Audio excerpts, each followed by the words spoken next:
Estamos com o programa Opinião Clínica Dr. Wilson Davis, direto do Café Barbeira, tendo o apoio da própria clínica do Dr. Wilson Davis, da clínica Dr. Bruno Pivato, da Dilu, onde você encontra o melhor das cortinas Uniflex, do Colégio Melinho e também do Café Virtual e da Pronto Dente, do nosso amigo João Selig.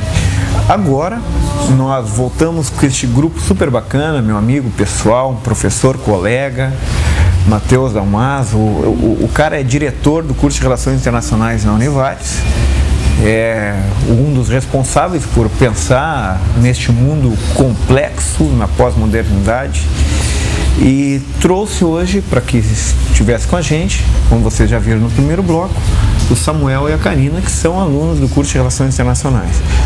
Eu te deixei um desafio para falar um pouco a respeito de questões desse regionalismo, dessa dificuldade que se teve até e se teve durante o terceiro mundo tão chamado, né? E as perspectivas das políticas internacionais e das relações internacionais neste tempo que a gente está.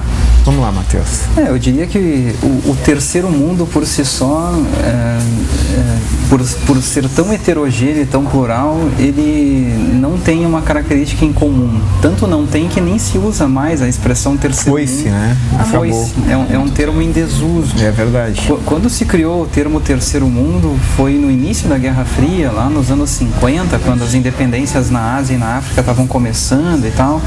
Um monte de países novos surgiram no cenário internacional, países que até então eram colônias das metrópoles europeias. Boa parte da África e da Ásia era tratada apenas como uma extensão de territórios europeus. E de repente, nos anos 50 e nos anos 60, então, uma quantidade enorme de novos países surgiu e os analistas de relações internacionais, as próprias superpotências, Estados Unidos e União Soviética, o FMI, enfim, tinha que tratar esses novos países de algum modo, tinha que classificá-los de algum modo. E aí o termo que surgiu foi esse, o terceiro mundo. A expressão terceiro mundo tem muito a ver com a Guerra Fria, com aqueles tempos de sistema internacional bipolar, em que o primeiro mundo é o bloco capitalista, o segundo mundo é o socialista, soviético, e aqueles países que não são potências nem capitalistas e nem socialistas, e que não são grandes lideranças nem sequer regionais. Como tratá-los? E aí então se atribuiu o termo terceiro mundo. Não só os novos países asiáticos e africanos foram chamados de terceiro mundo, mas aí também aqueles que não eram desenvolvidos economicamente da América Latina ou do Extremo Oriente também foram colocados na vala comum da expressão terceiro mundo. A América Latina, o Brasil, todos foram chamados de terceiro mundo.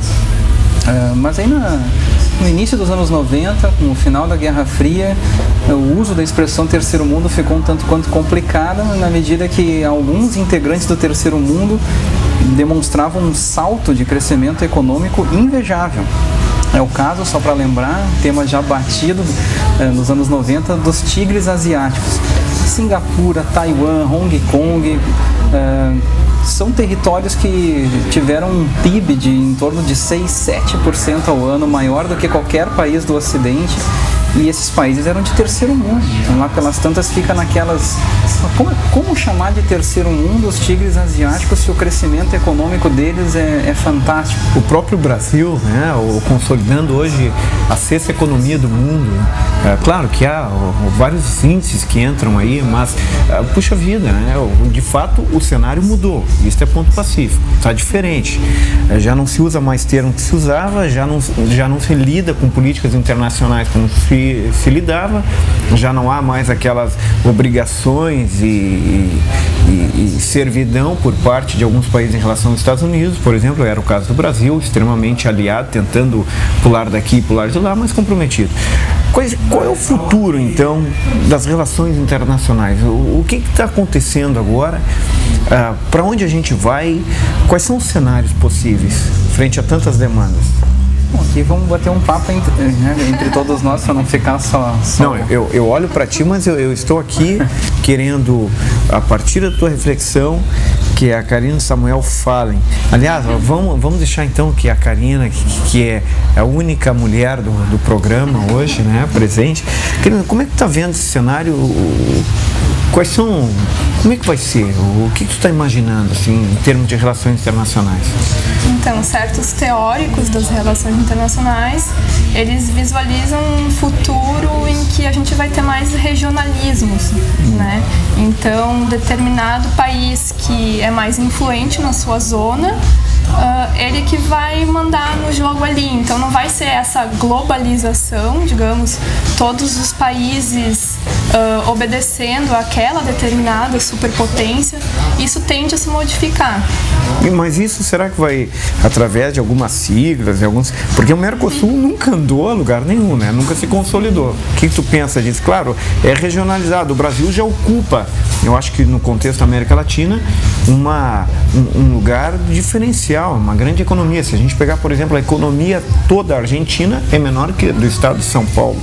Mas, obviamente, o Brasil tem dificuldades em exercer uma certa autoridade com os países latino-americanos. Primeiro que a gente não fala espanhol, né? É verdade, a língua. Segundo que a nossa, mesmo no comércio exterior, é mais fácil tu mandar um navio daqui para Hong Kong do que mandar uma carga para o Chile, por exemplo. É verdade. Então, esses aspectos também influenciam, né, para o Brasil não conseguir exercer tão fortemente. Citaste mais uma questão logística, então. Sim. E tem a questão também de que, né, tu perguntaste para onde vão, né, as relações internacionais agora. A Karina falava do regionalismo e concordo com isso. Muito mais do que o Brasil atuar apenas na América do Sul, dentro da órbita do Mercosul, que é uma frente de atuação importante que o Brasil tem e não está negando essa frente de atuação, mas o Brasil tem outras frentes. O Brasil tem procurado fazer uma articulação com países do hemisfério sul para criar uma relação diferente com aqueles países considerados desenvolvidos do hemisfério norte. É o caso da relação que o Brasil mantém com a Índia e com a África do Sul, por exemplo, no chamado eixo Sul-Sul, para criar um elo de ligação entre esses países, uma articulação, uma integração econômica, trocas comerciais e também uma articulação política para que esses países mantenham um outro tipo de relação com as grandes potências do hemisfério norte. Mas por enquanto isso não é só discurso, Matheus, porque, por exemplo, a gente fala, vai dar uma olhada nas relações do Brasil, porque são econômicas, não adianta, a gente está num mundo capitalista, né?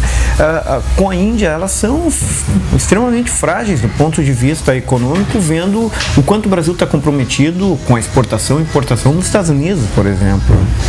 Não é muita retórica ainda esse tipo de... Eu diria que não. Eu diria que manter uma ótima relação comercial com os Estados Unidos e com a União Europeia é importante. Fazer com que o Mercosul seja ativo e que funcione os propósitos mínimos do bloco também é uma meta e é considerado um objetivo importante da política externa brasileira. O Brasil tem uma tradição de política externa muito mais de boas relações econômicas com todos os continentes e independentemente do regime político que o país for, o Brasil tem uma boa inserção comercial, econômica. O que talvez a gente tenha visto de novidade nos últimos anos para cá, o governo Lula para cá, eu diria, é o Brasil tentando ter também uma penetração política, uma atuação política com esses países que tradicionalmente eram parceiros econômicos. Então, por exemplo, o Brasil, desde os anos 70, com os militares no poder, já vinha enxergando na África uma boa possibilidade de manter parceria econômica. Então o Brasil desde os anos 70 tem tido relações comerciais com o mundo africano, com o mundo asiático, com a Índia. Existem as relações comerciais, mas o Brasil também está começando mais no governo Lula do que atualmente, o Brasil resolveu opinar, se oferecer como mediador de questões políticas que não diziam respeito diretamente ao Brasil, mas é uma forma do Brasil se colocar no cenário internacional. É quando o Brasil se ofereceu, por exemplo, a mediar a questão do enriquecimento do urânio do Irã, é quando o Brasil se ofereceu para resolver um problema de política interna de Honduras, é quando o Brasil se coloca como um líder dos países subdesenvolvidos para combater a miséria e a fome e chamar a atenção das grandes potências para que invistam mais, né, nessas áreas em desenvolvimento. Antes que o Samuel fale, eu gostaria que tu falasse da perspectiva assim, de segurança internacional, como tu vês, né, o que está acontecendo. Deixa eu só uma colocação. Essa semana algumas revistas já alinhadas mais à direita, a gente tem revistas como Época, como Veja, que tradicionalmente tinham posições um pouco contrárias a alguns que estão presentes no governo, fazem críticas à política internacional da Dilma, né? E é interessante que eles dizem que o discurso está dúbio, está nebuloso, tal, críticas assim bem ácidas a essa política internacional. Tu vês uma política interessante da presidente do Brasil? Eu vejo uma continuidade da linha de política externa do governo Lula, né, dos tempos do chanceler Celso Amorim. O Antônio Patriota, né, o novo chanceler, não tem modificado o perfil da política externa brasileira. Ele continua tendo como foco maximizar as relações comerciais globalmente falando, né, o Brasil tentando aumentar os seus contatos comerciais. Já era assim nos tempos do Fernando Henrique Cardoso, por exemplo. Eu diria essa é uma característica permanente da política externa brasileira, não é uma inovação do governo Lula. Porém, o governo Dilma continua com o propósito de se inserir internacionalmente, não apenas do ponto de vista econômico, mas também ter alguma inserção política mais relevante, que o Brasil possa ser visto entre aqueles países em desenvolvimento como uma das grandes lideranças desse grupo de países. A gente no ENERE, né, nesse encontro nacional em Florianópolis, que falávamos no primeiro bloco, a gente pôde ter contato com integrantes do Itamaraty que compõem núcleos criados pelo Itamaraty só para tratar das relações Brasil, Índia, China, Rússia. O Itamaraty tem desenvolvido burocracia, tem desenvolvido setores apenas para tratar da relação com esses países considerados emergentes, justamente com a intenção de se criar com eles uma inserção mais autônoma, politicamente falando. Claro. Tá contigo agora, Samuel. Como é que tu tá vendo essa questão da segurança internacional dentro dessa política internacional de negociações complexas? Bom, em primeiro lugar, eu gostaria de retomar uma discussão que a gente estava tendo antes, quando tu comenta em grandes trocas com os Estados Unidos. Em primeiro lugar, não há por que a gente cortar contatos de comércio e transferir todo esse comércio para um outro país, certo? A gente está sendo muito bem suprido das nossas necessidades. As relações entre esses países sul-sul, elas não podiam estar melhores no cenário atual. A gente, como o Matheus comentou, a gente tem um núcleo atualmente em Itamaraty só para essas funções.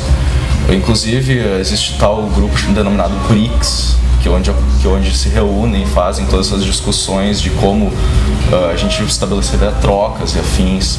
Também existe o fundo IBAS agora para apoiar, que é uma espécie de novo FMI, só que entre os países sul-sul. E todas essas mudanças que ocorrem atualmente no cenário internacional, tudo se deve ao final da Guerra Fria, teoricamente falando. A mudança na agenda de segurança dos países foi muito evidente, porque durante a Guerra Fria, a única questão de segurança presente, assim, 99,9% das discussões era bélica, era como se defender da ameaça que vinha do outro lado. Aí, com o fim de todo esse conflito, sobre o que a gente vai discutir? Aí começam a entrar outras questões, como a gente está falando no primeiro bloco do narcotráfico. Isso é uma nova questão de segurança. Os imigrantes ilegais também é uma outra questão muito presente nas agendas de segurança atuais. A economia é um item muito grande, a saúde é um item.